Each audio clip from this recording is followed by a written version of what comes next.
46e réunion du comité de direction de l'Observatoire économique d'Afrique subsaharienne. Tous les directeurs de l'INSED, Institut national de la statistique des études économiques et démographiques, y sont conviés en N'Djamena, dans la capitale tchadienne.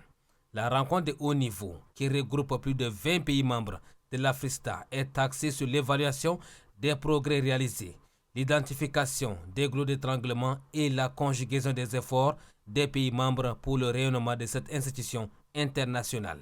Face aux ressources qui se font rares pour le développement de la statistique, il nous revient de faire preuve d'ingéniosité pour rechercher les sources alternatives ou complémentaires de financement, en plus bien sûr d'améliorer le plaidoyer interne pour maintenir au moins l'effort actuel des gouvernements en la matière.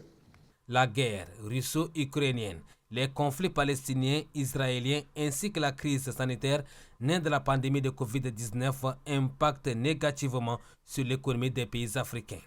Face à ces goulots d'étranglement exacerbés par les tensions sur le marché international, en l'occurrence les matières premières, le ministre de la Prospective économique Moussa Batraki invite les participants à une réflexion approfondie pour produire un document de référence qui va inverser la donne. Il apparaît qu'Afristat a un rôle important à jouer aux côtés de ses États membres, car plus que par le passé, la nécessité de disposer de statistiques officielles comparables et de qualité à l'échelle continentale devient une impérative.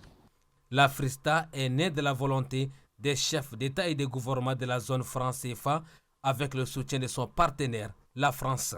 Elle a pour objectif de contribuer au développement des statistiques économiques, sociales et environnementales dans les États membres et surtout de renforcer leurs compétences dans ces différents domaines.